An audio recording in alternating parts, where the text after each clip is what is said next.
Hello students, I am Prem Prakash from Success Classes and today we will study the poem Dust of Snow written by Robert Frost from English First Flight book poem number 1। तो इस chapter में हम लोग देखेंगे कि एक कौवा है और वो किसी प्रकार के मूवमेंट से हेमलॉक ट्री पर से बर्फ का कुछ फुहासा जो है पोएट पर झाड़ देता है। तो कहने का मतलब कि क्रो जो है ब्लैक कलर का होता है, बैड ओमेंस का सिंबल होता है, और हेमलॉक ट्री जो है वो भी एक प्रकार का पॉइजनस ट्री है जो ठंडे प्रदेशों में पाया जाता है, टुंड्रा रीजन में, और वो भी जो है एक बैड ओमेन का सिंबल है। तो कहने का मतलब है कि एक कौवा है जो बैड ओमेन का सिंबल है, और हेमलॉक ट्री पर से बर्फ का जो फुहासा है वो पोएट के शरीर के ऊपर झाड़ देता है, जो पेड़ भी एक बैड ओमेन का सिंबल है। अगर ऐसा देखा जाए तो लोग यही सोचेंगे कि पोएट के साथ बहुत बुरा होने वाला था, क्योंकि एक कौवा जो है किसी प्रकार के मूवमेंट से हेमलॉक ट्री पर से बर्फ का फुहासा पोएट पे झाड़ देता है। तो कहने का मतलब कि यहाँ कौवा किस प्रकार से मूवमेंट किया है, पेड़ पर आकर के बैठा है या पेड़ पर से बाहर की ओर उड़ा है ऊपर की ओर, ये मूवमेंट जो है स्पेसिफाई नहीं किया गया है, लेकिन इतना ज़रूर बताया गया है कि वो पेड़ पर से बर्फ़ का टुकड़ा जो है कुछ बर्फ़ की फुहासे उस पर क्या किया, झाड़ दिया। उसके बाद कहता है has given my heart a change of mood and saved some part of a day I had rued. मतलब कि पोएट जो है वहाँ पेड़ के नीचे कुछ बहुत गहरी सोच में खोया हुआ था, उसका मूड भी ऑफ था, और जिसके चलते उसके दिन का कीमती वक्त बर्बाद हो रहा था, उसका माइंड भी डिस्टर्ब चल रहा था। लेकिन जैसे ही कौवा बर्फ़ झाड़ा, चारों तरफ हवा में बर्फ़ का कुहासा छा गया, छोटी छोटी कण रुई की तरह उजला गिरना शुरू हो गया। ये सारी चीज़ें देख करके पोएट का जो दिल था वो बहुत खुश हो गया, और दिन का वो कीमती वक्त जो इसी तरीके से बर्बाद हो जाता वो बच गया। तो कहने का मतलब ये है कि हर बैड ओमेन सिंबल वाली चीज़ें हमारे लिए बैड हैं ये ज़रूरी नहीं है। मीन्स कि we have to live with the positive frame of mind. Means हमें हमेशा जो है पॉजिटिव थिंकिंग के साथ रहना चाहिए। ऐसा नहीं कि ये बैड ओमेन से तो मेरे लिए बैड होगा, ऐसा कुछ है नहीं हकीकत में। ठीक है, तो हम लोग इस पोएम को पढ़ते हैं और इसके साथ साथ ये भी कोशिश करते हैं देखने के लिए कि यहाँ कौन कौन सा पोएटिक डिवाइसेज यूज किए गए हैं। पोएटिक डिवाइसेज का मतलब होता है कि कुछ ऐसे लिटरेरी वर्ड जिसका उपयोग हम लोग पोएम लिखने में करते हैं। चलिए पढ़ते हैं हम लोग इस पोएम को। The way A crow soak down on me the dust of snow from A hemlock tree. Means जिस प्रकार से एक कौवे ने मेरे ऊपर बर्फ का कुछ डस्ट सोक किया। डस्ट का मतलब यहाँ धूल कण नहीं होगा, डस्ट का मतलब होगा part A small particle of snow. ठीक है, फ्रॉम ए हैमलॉक ट्री। एक हैमलॉक ट्री से जिस प्रकार से कौवे ने मेरे ऊपर मेरे ऊपर बर्फ का टुकड़ा गिराया। ठीक है, तो इसका मतलब कि आगे क्या होता है हम लोग सेकेंड स्टेंजा में पढ़ेंगे। उससे पहले कि हम लोग देख लेते हैं कि यहाँ पर कौन कौन सा लिटरेरी वर्ड यूज किया गया। तो सबसे पहले हम लोग बात करेंगे राइमिंग स्कीम की। यहाँ पर राइमिंग स्कीम जो है इस लाइन में A B means crow snow me tree.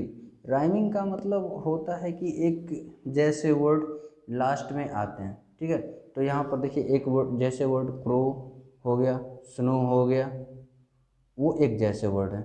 इसके बाद मी हो गया, ट्री हो गया, तो इसका जो राइमिंग स्कीम है वो है ए बी ए बी। ठीक है।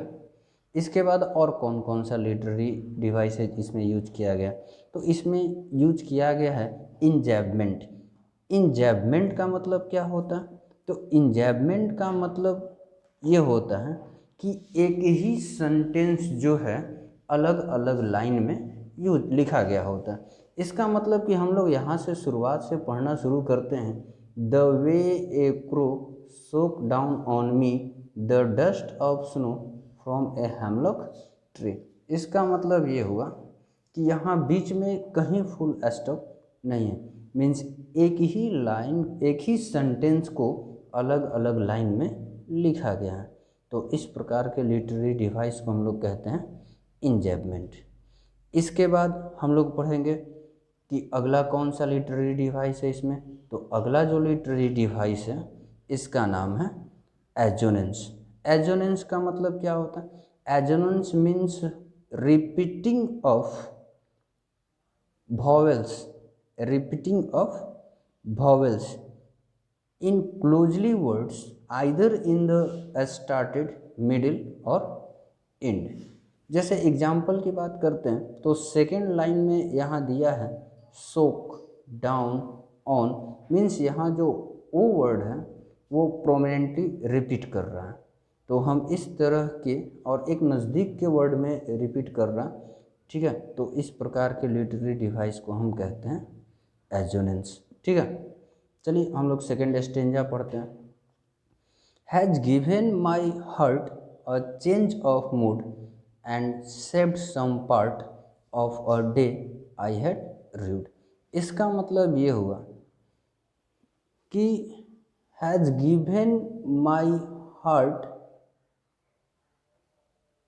Has given my heart a change of mood, मतलब कि जैसे ही वो बर्फ़ का जो डस्ट है मेरे ऊपर सोक करता है कौवा अपने मूवमेंट से, तो मेरे जो हर्ट का, मेरा जो हर्ट है और मूड है वो पूरी तरह से क्या हो जाता है, चेंज हो जाता है। ठीक है, उसके बाद and saved some part of a day I had rued, और दिन का मेरा वो कीमती वक्त जो मैं रीड कर रहा था, रीड मीन्स होता है बर्बाद करना। ठीक है, शोक में डूब करके, चिंता में डूब करके जो बर्बाद कर रहा था उस दिन के कीमती वक्त को वो क्या किया, बचा लिया। ठीक है, तो यहाँ भी देखते हैं हम लोग कौन कौन सा लिटरेरी डिवाइस यूज किया गया है। तो सबसे पहले हम इसमें राइमिंग स्कीम की बात करते हैं। तो राइमिंग स्कीम जो है यहाँ यूज किया गया है सी डी सी डी। ठीक है, हार्ट, पार्ट, मूड, रीड, ये लास्ट वाले जो वर्ड हैं एक जैसे रिपीटेशन के हैं। ठीक है, एक जैसे प्रोनाउंसिएशन के हैं जो लास्ट में रिपीट कर रहा है। आगे चलिए थोड़ा सा हम लोग देखते हैं कि यहाँ पर और क्या क्या यूज किया गया। तो यहाँ भी जो है इंजैबमेंट यूज किया गया है। इंजैबमेंट मीन्स अभी मैंने बताया आपको, part of the sentence that is written in the 2 और मोर लाइन्स। यहाँ भी देखिए, has given my heart a change of mood and saved some part of a day I had rued. इसका मतलब कि एक ही सेंटेंस है जो सेकेंड स्टेंजा, पूरे सेकेंड स्टेंजा में लिखा हुआ है, तो हमने इसको बताया कि हम क्या कहेंगे इसको, तो इंजैबमेंट कहेंगे। ठीक है, इसके बाद इसमें क्या हुआ कि एलिट्रेशन यूज किया गया।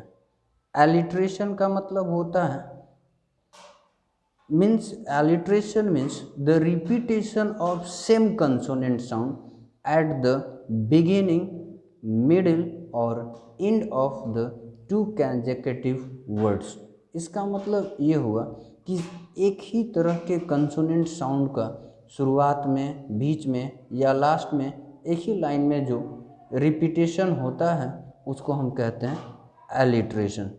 जैसे अगर हम बात करते हैं तो इस लाइन में अगर हम देखते हैं कि यहाँ पर लिखा हुआ हैज़ हर्ट, मीन्स शुरू में सेंटेंस के और लास्ट में जो ह साउंड है वो रिपीट कर रहा है, ठीक है। हैज और हर्ड, यहाँ पर ह साउंड जो है क्या हो रहा है, रिपीट कर रहा है, तो हम इसको कहेंगे क्या, कंजकेटिव वर्ड्स, ठीक है। चलिए इसके बाद हम देखेंगे इसके नीचे शेप्ड सम। इस शेप्ड सम इसका मतलब कि यहाँ स साउंड जो है वो रिपीट कर रहा है, तो ये कुछ एग्जाम्पल हो गया कंजकेटिव वर्ड्स का, ठीक है। इसके बाद हम पढ़ेंगे कंसोनेंट्स। कंसोनेंट्स का मतलब होता है repeating of consonants in A line anywhere.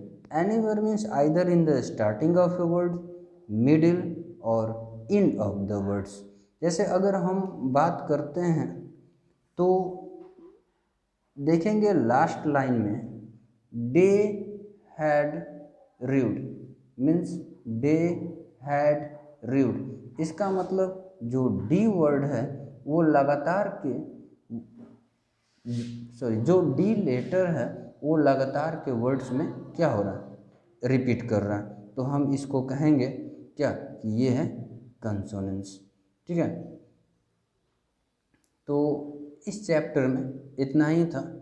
देखने के लिए आप लोगों को thanks, and for more videos press the bell icons and subscribe the